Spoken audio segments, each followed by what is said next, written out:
Morning, everyone. Morning here, the day after President's Day, and we had some weather come in last night, and since it was very windy here in Santa Barbara, and it's not quite as cold today, although still a little wind left. So, okay, Project Drawdown. I think for a lot of people, this is what you've been waiting for. Many people said that in their comments. What I mean by that is, well, we started off with the problem in the course, the first third of the course or so, and we've looked at some solutions along the way. We looked at consumerism. We've looked at things like food and how that impacts things. But here we have a whole list, a list of big things that can make a big difference. I said big a lot there. And what I want to do is jump right in and look at that list first. I'm very interested in the comments, but I want to give it a little context to it. So let's jump in and take a look at the Project Drawdown website. I should note that this is a great website to be aware of. And we'll go down to the solutions, which I've already sorted here. So if you're curious about scenario 1 and 2 and why I suggested that we go with scenario 2, the answer is up here. Scenario 1 is roughly in line with a 2-degree temperature rise by 2100. Drawdown scenario 2 is roughly in line with a 1.5-degree rise at century's end. Well, it just seems to me totally, impossible. I hate to say that, but it seems very unlikely that we're going to be able to stop this with a 1.5 degree Celsius temperature rise by century's end. 2 seems to be the thing that we should hope for. And why I say that is because we are already, I'll pop back on screen here, we're already, a little beyond 1 now. So to think that we're going to stop it at 1.5 when we haven't made significant action at this point is just, I think unrealistic. So I think 1.5 is what we want to deal with. Okay. Back to the list. I want to note, as long as we're talking about the website first, a few things so that you're familiar with it. If you go to, and we're going to jump to this one, and I'm not going to open that up, to click on it and open it. Instead, I'm going to go and open a tab to do this. Because while I'm doing this, I found out that if I go over to one of the pages and come back, then it is not sorted the scenario 1 again, and I have to do all that, so I'll just do it this way. So this is wind turbines. A few things to note here regarding this, just about the website now, that there is more than just what you looked at. So here are the numbers. We're going to look at those numbers. In particular, we're going to look at the wind numbers here. And we're also going to look at these individual brief synopses and impact. All this you looked at already. But if you ever want to come back to this site, and I think it's a good one, if you go here, View Technical Summary, you'll find there is a whole nother document here, a longer, more complete document. And that document explains, the results of all the work that was done, the discussion about it and all. And this is sort of, behind the scenes of what happened when they came up with these. Also useful here, not all these have them, so you're not going to find them, say, for health issues or food. But some of the technology ones, like this one, have the technical references. What this is a really long, pretty darn complete bibliography of what they used when they came up with. These are all the studies that they looked at. So, for most people, I don't think that this is going to be something that you need to access and all. But keep this in mind and keep this website in mind, because if you ever want to write a paper on something, if you want to write a paper on why health and education is so important to the climate crisis, well, this is a really good source. So I'm just kind of throwing that out there for now. And it's a good source because it's an up-to-date source. And let me pause on that for a moment, because I noted in the email I sent out, but I want to be clear.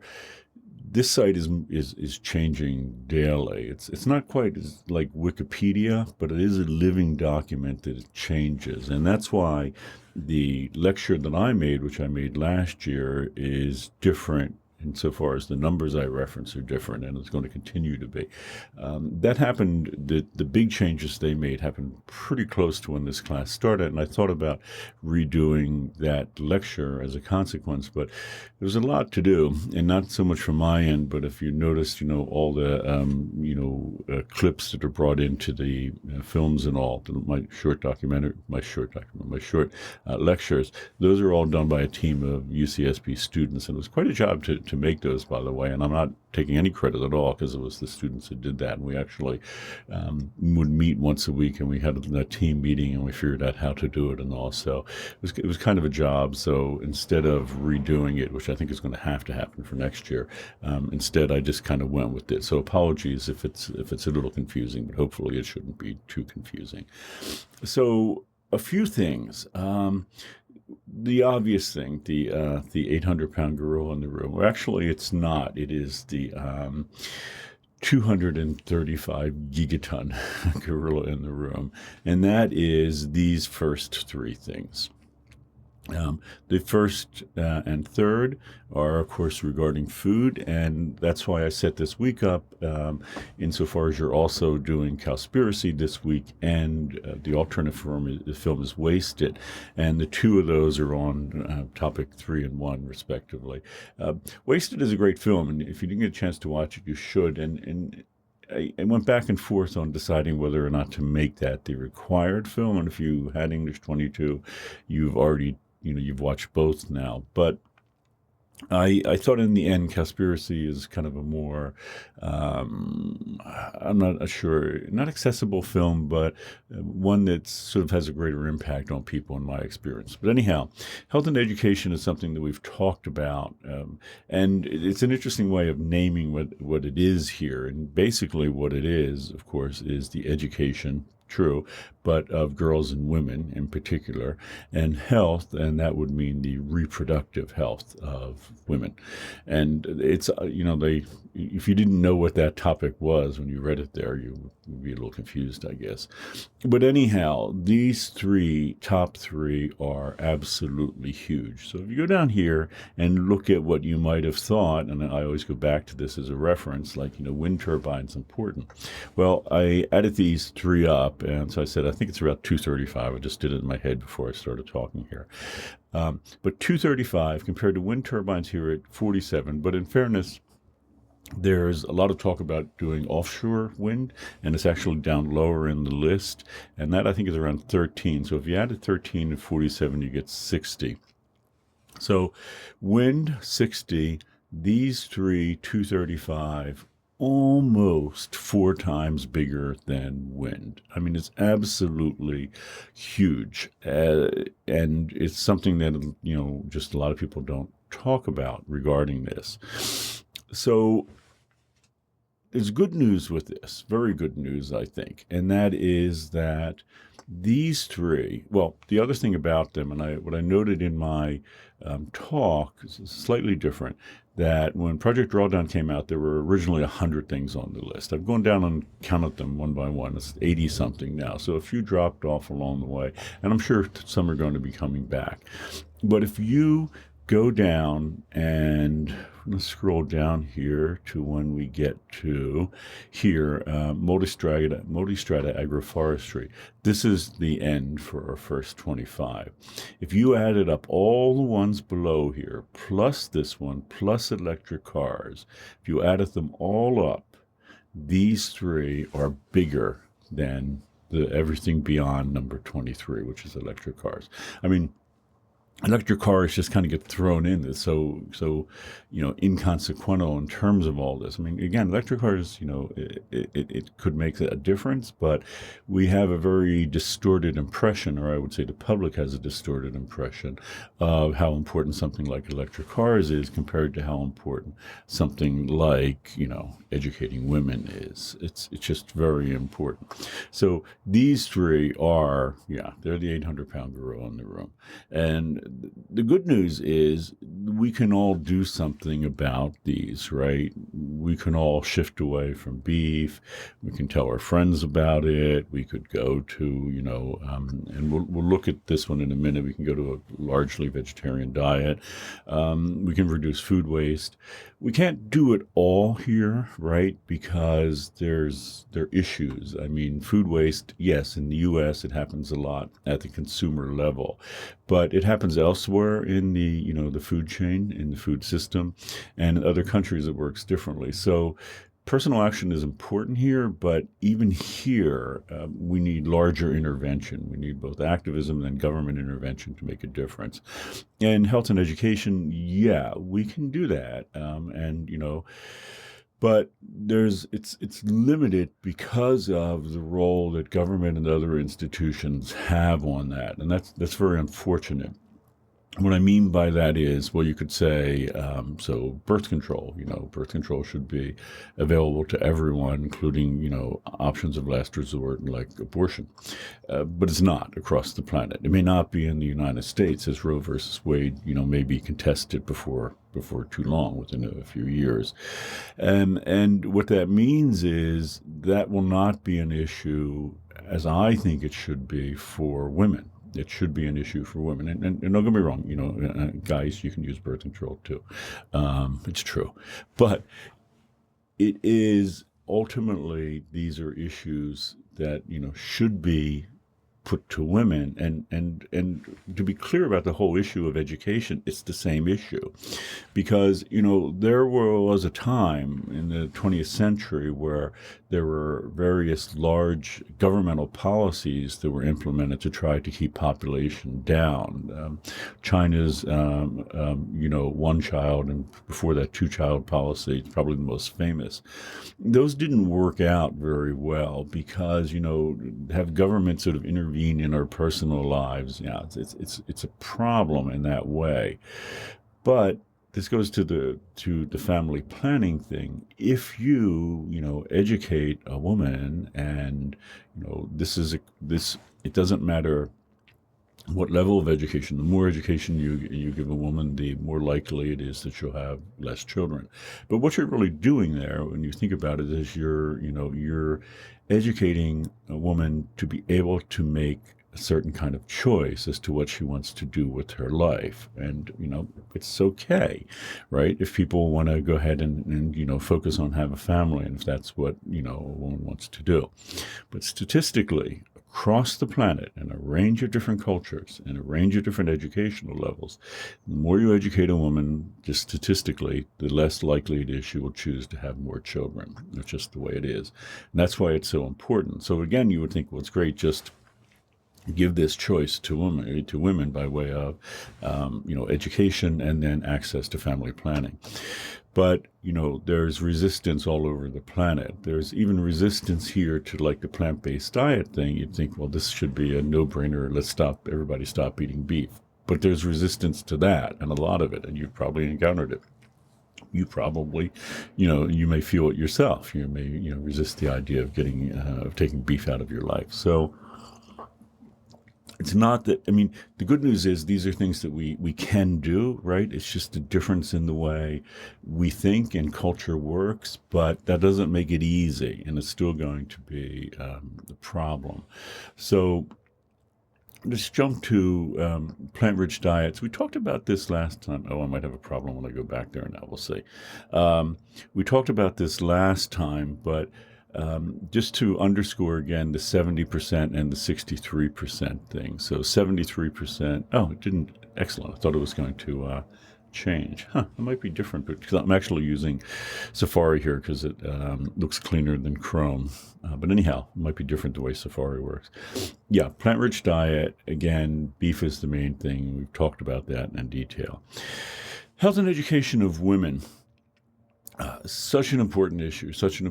And people commented on this, and I'm going to jump into that in a moment with the comments. But a couple other things here. Refrigerate management.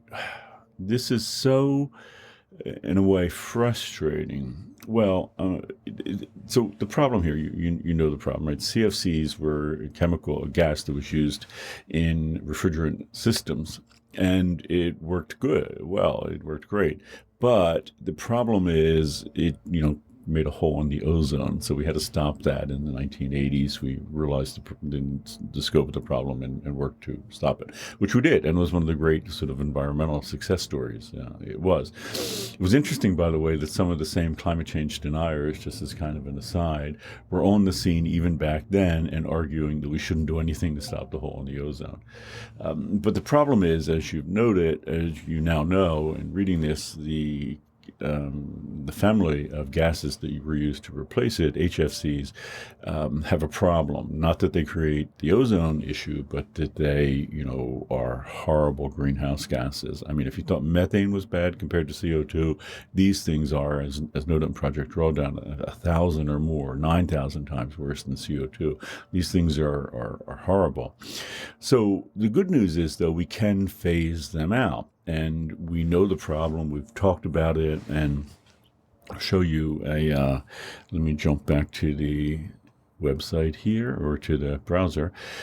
The world took another huge step forward in fighting climate change, and this is about, in fact, that guy, you can't really see him there, I don't think, but that's John Kerry.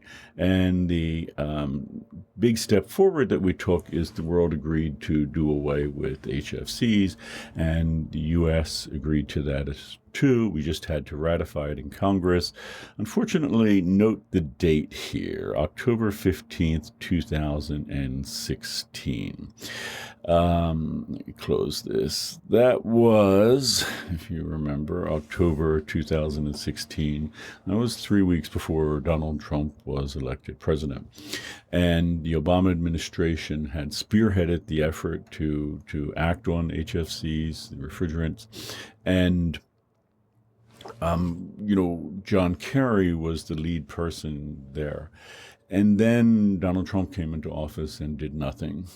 So you've heard a lot about how Trump took us out of the Paris Agreement, which he did, of course, and that was sort of the high-profile thing. Trump also did not act on this, unfortunately, and we're not really quite sure why, because the public didn't know a lot about it, and then he didn't talk about it. But it was generally thought that because he took a strong position that climate change wasn't happening, why should he go ahead and do this action to stop what isn't happening, if that makes any sense. But the problem is that it was not a big deal to do this. It's just a switching out of one gas for another. We just need to do it, and we need to do it very quickly, and we technologically can do it.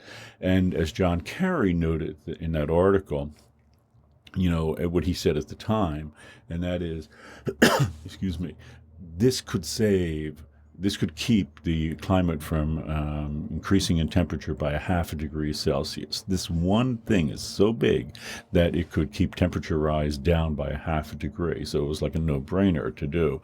Unfortunately, we didn't do it. The good news is we have a new administration now, and while Biden didn't make it, the thing that he did on the first day, although one of the things he did on the first day was put us back in the Paris Agreement, he did make it something he did in the first week. He did it on day 7. I feel like I'm talking about the, Genesis. And on the 7th day, Biden... on the 7th day, he got us back into that. And another interesting note is the person who spearheaded that was John Kerry, who is the senator from Massachusetts, and he's a long-time environmentalist, but a career politician in the Senate. And Biden tapped him and made John Kerry one of 2 climate czars, 2 entirely new positions that Biden created. So I think many people applauded that. He's absolutely one of the best people for the job, because he has so much experience, both with environmental issues and with politics as well. So that's great in that we can solve that, and it looks like now we're going to get on that, because it's easy to do, right? If you think about it, it's not like we need to change the way we eat, or how we work our educational system. It's just swapping out these gases. Let's look at here something. I want to go back to this site. Wind turbines as an example of something, and hopefully I can go back and forth easily now. These numbers up top here, So this number is the one that they quoted there. You note that they've given a range, so that they've actually gone on the low end as far as what they're quoting. We could do more. And what that's all about is, that according to Project Drawdown, according to their discussion and thinking, and again, you can get privy to that if you open the larger document. That is a realistic number given the cost of it and all that we could do. It could we could do more than that, right? So to understand what we're looking at in the list, these are things that are, I don't want to say bare minimum, but they're sort of like a sweet spot of what they've thought, but it could be more. Now, you often hear with something like wind turbines that, to switch our economy from a fossil fuel economy, so fossil fuel power plants, over to wind is going to be too expensive. So Project Drawdown has the cost of it here. They don't have costs for everything, by the way, because there isn't really a cost to switch over to, eating largely plant-based diet. But here there is. And somewhere between almost $1 trillion to over, to $1.2 trillion.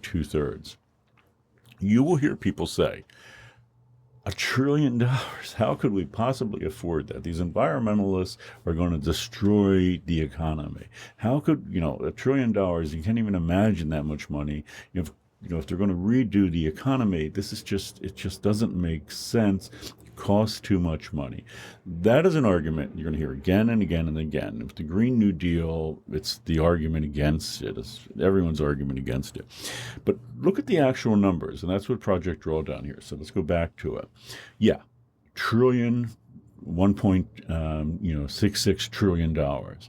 But look at this number here. Lifetime net operational savings. If we spend $1 trillion or $1.5 trillion now, over the lifespan of the wind turbines in this program, we will save between $4 trillion and $10 trillion.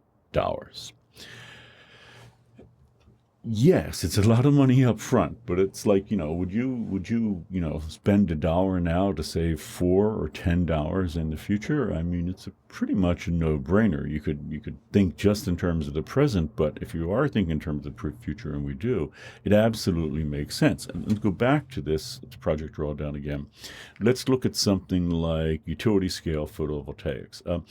By the way, what that means, as you probably know, there are different flavors of these, or different types of things like solar. So utility scale are, of course, the large one. These are like the solar farms that you see, the things that would be operated by utilities.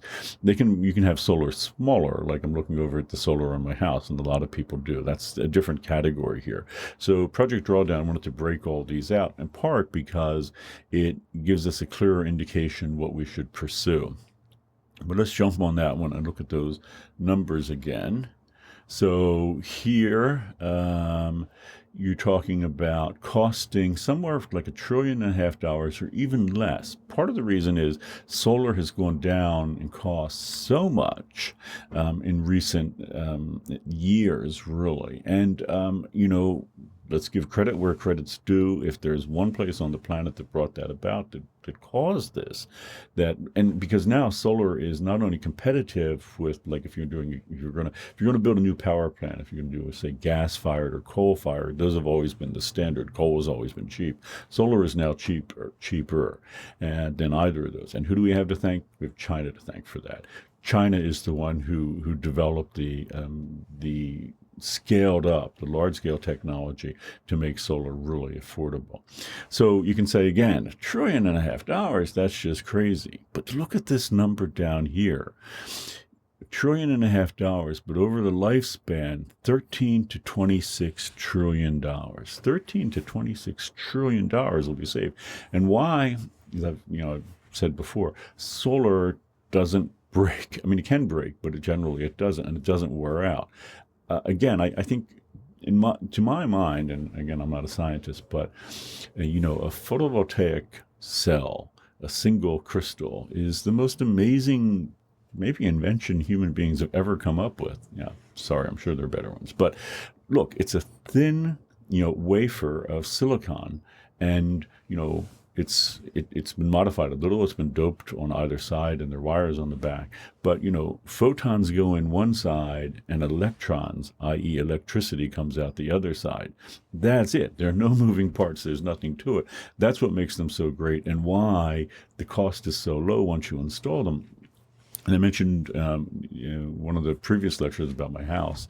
The solar cells there, they have a 25-year guarantee, and that just kind of scratches the tip of the iceberg, because there have been solar installations just like that since the 1950s and 60s, and they're still working great. They lose a little efficiency over time.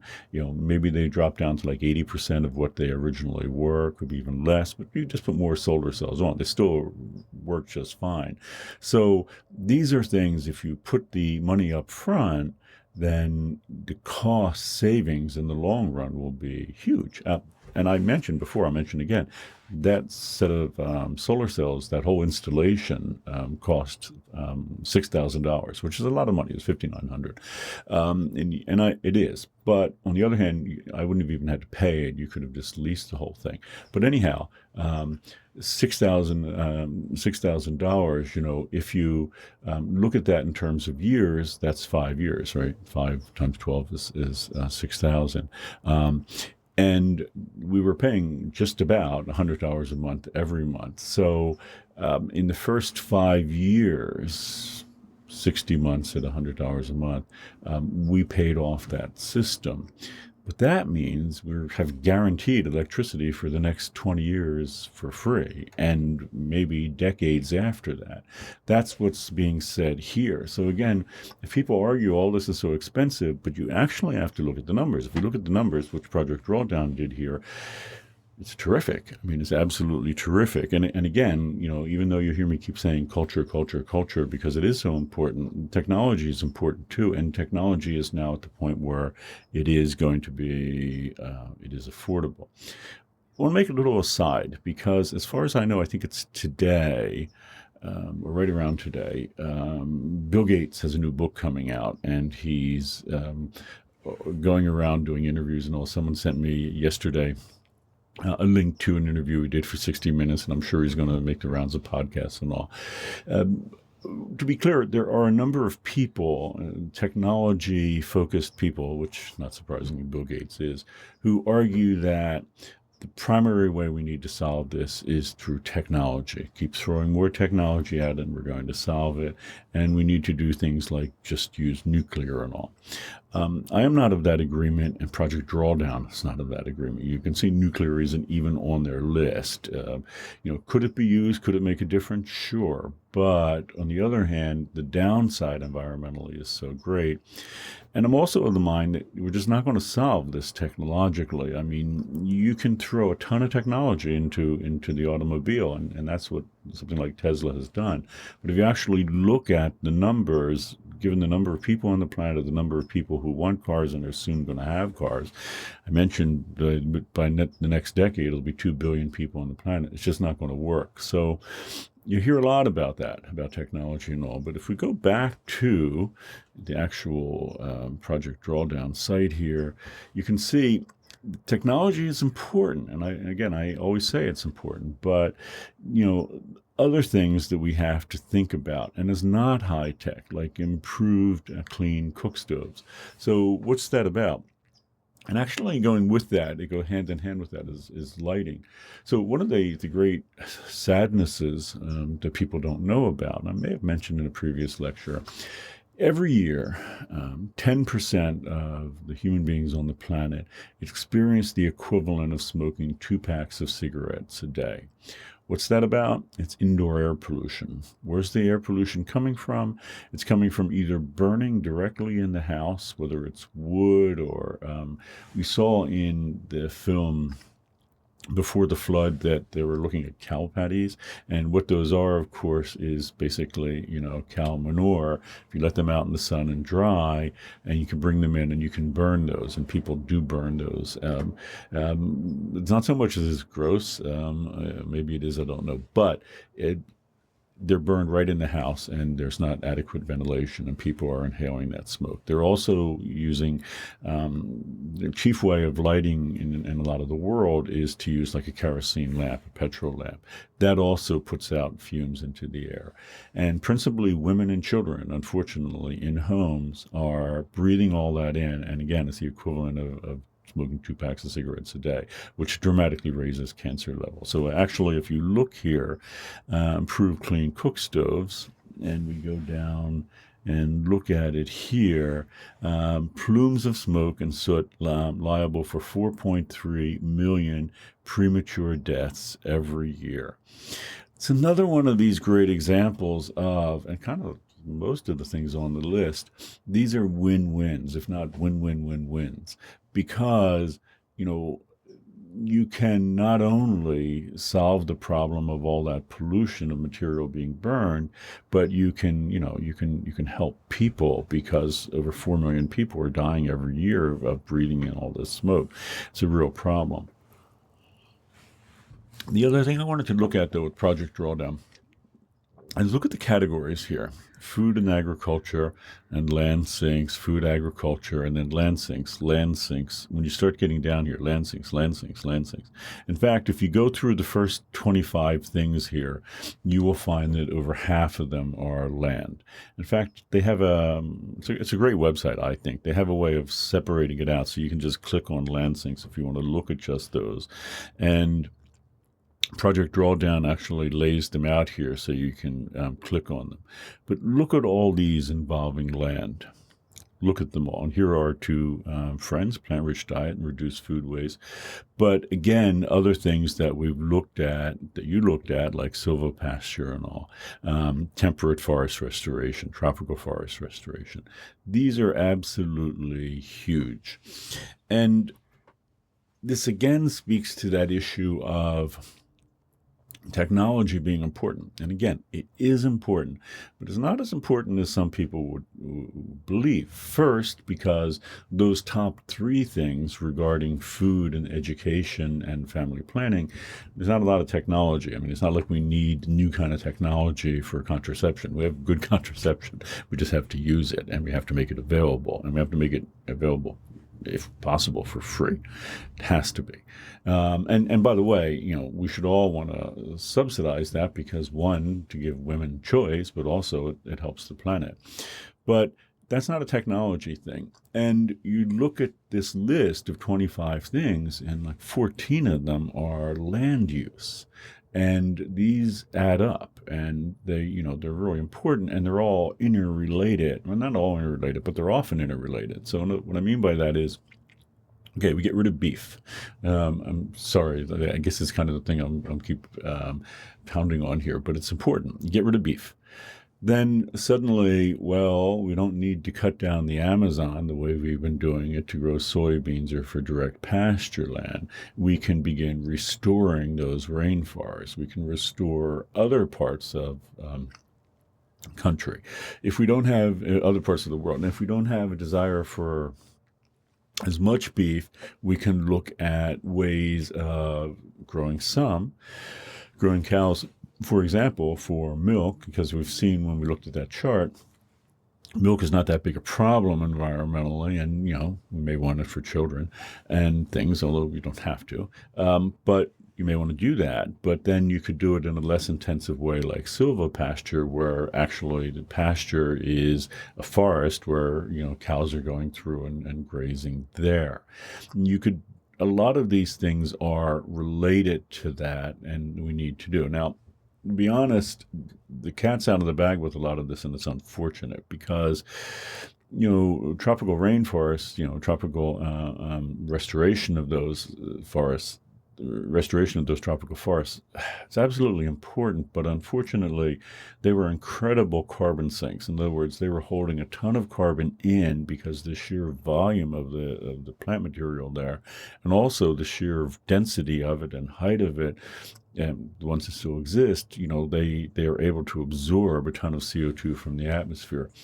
Just planting new forests today it's going to take literally hundreds of years, because some of those trees, they're just incredibly long growing, they take a long time to mature, and incredibly dense. They're pretty rather amazing. So, having been an artisan all my life, a furniture maker, obviously never worked with rainforest woods, but I have seen it and I have held it. And it's incredible. A wood like Kookaburra or ebony are incredibly dense. Lignum vitae is so dense it actually sinks in water. And the only way that wood gets that way are these trees just take literally centuries to mature. So unfortunately we have a road ahead of us, but no time like the present to start in doing this. But anyhow, it's not technology that's going to solve those 14 things. It's going to be changes to the way we manage the planet. And we've not done a very good job of managing it now. And, a big problem is that we've converted a huge portion of the planet to growing area for food for cows so that we can have beef. If we reduce that, and we reduce then the amount of food that we have to grow, because we don't have to grow you don't have to grow many times more food than we need just to feed cows, but then we can grow it in a more sustainable way, in low intensity ways, in more original ways like silvopasture and all. So very important. Okay, I did this last time with the deep dive on Cowspiracy and Wasted. I'm not going to spend the whole time talking, but I did want to give you a context for it. I thought it was more important than some of the things we've done before. But let's jump back here and get to, drum roll please, the actual deep dive on, this is the wrong one, Cowspiracy and Wasted, or is it? Yes, okay, so hold on one moment. Okay, sorry about that, back again. A little trick I have is I'm using live stream software to record this, so I was actually able to stop it and actually put in the right page here. So here we are. It's fabulous that we have these solutions in hand to solve the climate issues, but it's required from us and our government to implement these as quick as possible to save ourselves before sinking into a mud of desperation. Yeah, well said. I want to tie this in with the next comment because they are related. But it's disheartening. So this person thought it was fabulous. This person talking about the same basic thing here, but it's disheartening is a good word to describe the solutions list. Why? Well, backed by governmental and political action, implementing many of these changes would be swift and effective. How impactful would this list be if widely made public knowledge? It's 100% frustrating and disheartening to come to the realization that our government chooses not to act in the interest of our well-being. Well, yeah. So what to make of this list? So, I mean, it's a great list, I think, right? But it's encouraging, and many people commented on this, and I just gave that first comment because it was so succinct, that it is great. I mean, a few weeks ago, everyone was saying, well, what can we do? What can we do? It sounds so bad. And I think that's the way a lot of the world is now, certainly a lot of Americans, hopefully a lot of college-age Americans. And here's a list. Here's the things that we can do. It's disheartening in some ways because even though the top three are things that we have a good deal of control with, whether it's diet or, family planning, we don't have control even with those, right? I mean, we can't, do education on our own. It has to be, government is going to get involved in that, in institutions. And a lot of the other things, well, someone had a great comment last year. I'm trying to remember exactly what it was said. It was, this is all good, but, I can't really change my rice cultivation practices. That was a great comment, because you can't. And what then has to be done is it has to get handled by the government. And, this comment here, backed by governmental and political action, implementing many of these changes would be swift and effective. And that's right. So the refrigerant, yes, easily. Switching over for electricity production to wind and solar, swift and use the person's word here, swift and effective. Absolutely.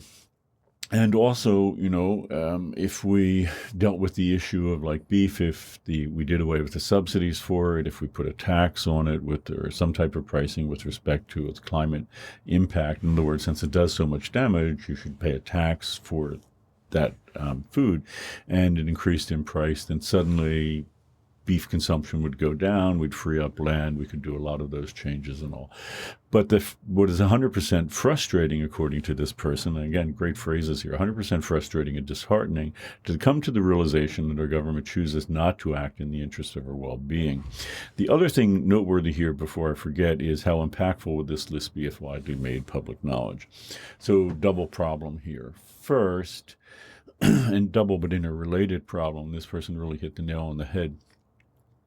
It is about education. It keeps coming back to education again and again. And I know I say that, and you probably say, well, he's an educator, he's going to say that. But most people don't know about most things on this list or aren't aware of it. And we're told things like use, energy efficient light bulbs, don't keep your phone charger plugged in when you're not using it. But as I gave a comment before, someone who wrote a book on things like that, worrying about that little power brick that powers your phone is, worrying about that is like trying to bail out the Titanic with a spoon. It is tiny. We really need to get to the big things. And here's the list of big things. But it's frustrating and disheartening, to use this person's word, that we're just not doing it.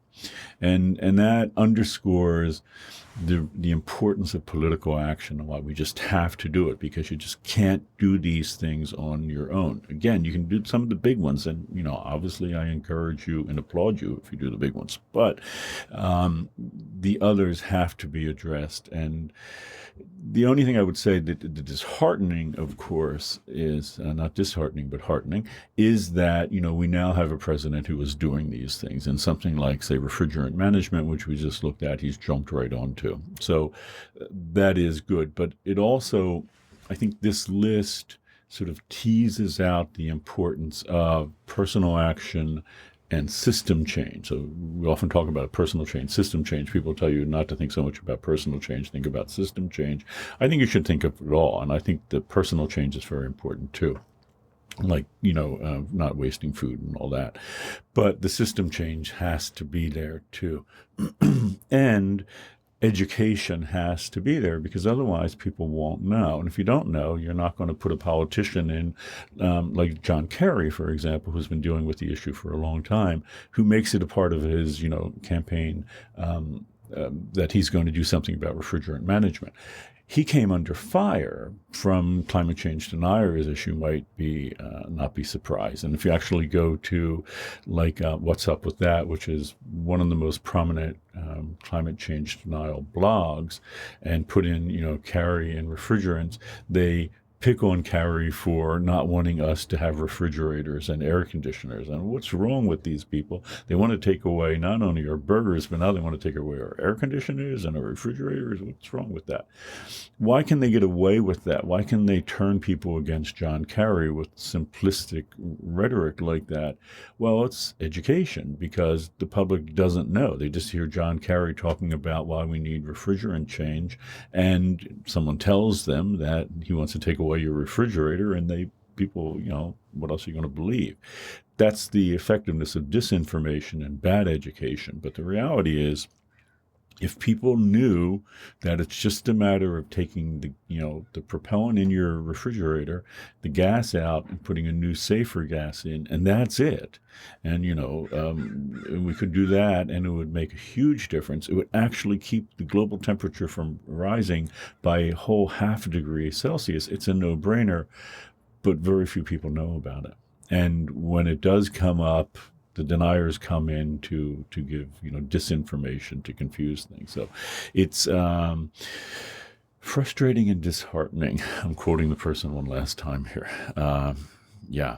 So let's scroll down. When I first looked at Drawdown, I assumed the solution were things I've heard of before, things like you can eat less meat and shouldn't drive your car. I did not expect to see so many new solutions. Education of women. As a woman, this is something that I've been passionate about ever since Malala, and that's Malala Yousafzai was shot for going to school. So this underscores the horrific challenge of this, because you could say something like, yeah, education of girls and women, this is a no-brainer, right? I mean, every country should get behind this. We should work internationally to help other countries do this. It's forget any environmental reasons. It's just great and the morally correct thing to do anyhow. But even that meets with resistance. So, family planning, birth control, abortion, obviously that's going to meet with resistance all over the planet, unfortunately. This is a reality of our world. It is. You think education wouldn't, but as this person rightly notes, we have a Nobel laureate now, shared a Nobel Peace Prize, who was shot when she was 15, only because she blogged about her experience of going to school and why it was important. And so this was in Pakistan, if you're not familiar with it. And the BBC had contacted her parents, and she wrote about her experiences of going to school and actually wrote it down on a piece of paper, and then it was given to, I think, directly or indirectly, to a reporter who scanned it in and then showed up in the BBC. And it's not like it was an attempt to assassinate her when she was shot. It's not like it was just some crazy person with a gun. This was a group of leaders who sat down in a meeting and voted to assassinate a 15-year-old, and unanimously voted that it was the right thing to do because she was pushing the idea that women and girls should get education. That's the formidable challenge here. I mean, it's an example of it. These things, it would seem so easy. The top three things would seem so easy, but culture is not easy. People's beliefs are not easy. The planet is composed of a diverse group of cultures. Some of them firmly believe that women should not have education or much of it. And, there are places on the planet where women have, access to a 5th grade education.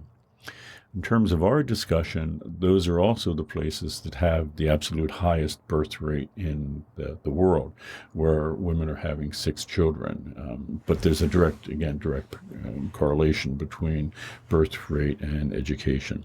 But yeah, lest you think that these things are going to be easy because, this is soft stuff. It's not like hard technology, like nanotechnology. No, it's not, but it's hard in other ways. And, cultural resistance, individual, personal resistance is going to be tough, because there are lots of institutions out there that are going to resist it. And I'm not talking here about fossil fuel interests or the beef industry and all, but other institutions for other reasons, sometimes religious, all kinds of things that are going to resist this. So it's quite a challenge. But it also, going through this list, I mean, if you're deciding like what you want your major to be and what you want to do with your life, well, there are some things that are pretty clear here. And as this person notes, education of women as a woman, this is something I've been passionate about for a while. I think that's absolutely great. And if you look at this list, there are many things like this that have overlap that you may feel strongly about, that you could actually do something about. And again, we need people to do something about it. The challenge is formidable here. How much family planning can make a difference. So I'm going to scroll through this person's comment, because I thought this was a very important comment, and this person went out on a limb and talked about her personal experience. You'll see if it's a woman here. Talking about how simple it is to provide access to contraception. You might have to pause your YouTube video while you're watching this, and how easy it was for her to go get contraception. And, even someone, one of her best friends in California, took 6 months to get contraception. I was so shocked to read that 225 million women in lower income countries say they want the ability to choose whether and when to become pregnant, but lack the necessary access to contraception. This is ridiculous. It is utterly ridiculous. Providing women with the choice of how many children they conceive should not be optional. This only is the issue as a direct violation of these women's human rights. It's detrimental to our planet as well. The institutions that continuously perpetuate this issue by limiting women's access to education and control of their bodies need to be shut down. It's indisputable that our population is growing too quickly and that educating more women will mitigate the crisis. After reading this article, I'm even more angry at our world for creating a society in which only women in rich areas have access to contraception. It's such a simple fix and provide education about contraception to women in all areas of the world, and our population will increase rapidly and significantly, helping to reduce unnecessary greenhouse gas emissions. Sorry to rush through that, but do read that. And I thought it was so moving reading it. And yeah, that's it. This is the challenge, even in a rich country like the United States, access to family planning it varies widely. And in other parts of the world, it's why that number that this person quoted from Project Drawdown, 225 million women, they want access to family planning, but they don't have it.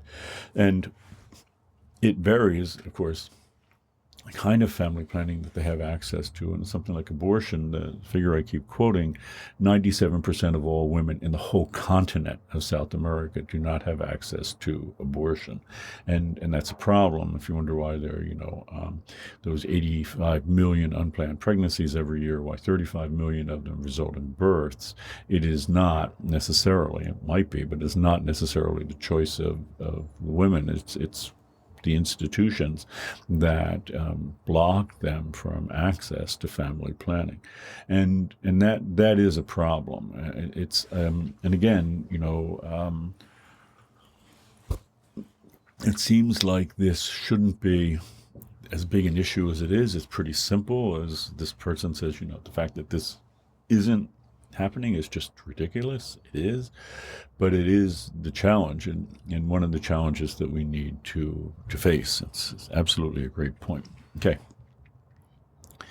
When I looked at the website and spoke to myself, yes, this is exactly what I want. Specific solutions to reduce personal carbon footprint. I feel surprised by various actions we can take to contribute to CO2. Also enjoyed reading it. Let me just pause on that. Many people said this, and I think in part, a lot of, if you're like sort of a science person and all, and we're sort of talking about not soft stuff, but not hard numbers, not lined up, not this, like clean list of 25 things, the impact, the cost, it's all there.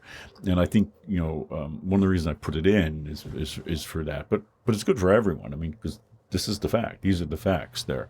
This person knows, to be honest, I prefer to read articles and websites that give people a specific way to solve problems or guide us in the same goal. I'm not denying the significance of raising questions or discovering issues that already exist, but I'm saying that reading materials that give people instructions can be more encouraging and hopeful. So I want to get to the last part here, but yeah, I know. The class is structured in a way to give a little something for everyone, and if you're in this camp, you may not have enjoyed reading Henry David Thoreau's Walden. Probably not, I'm guessing.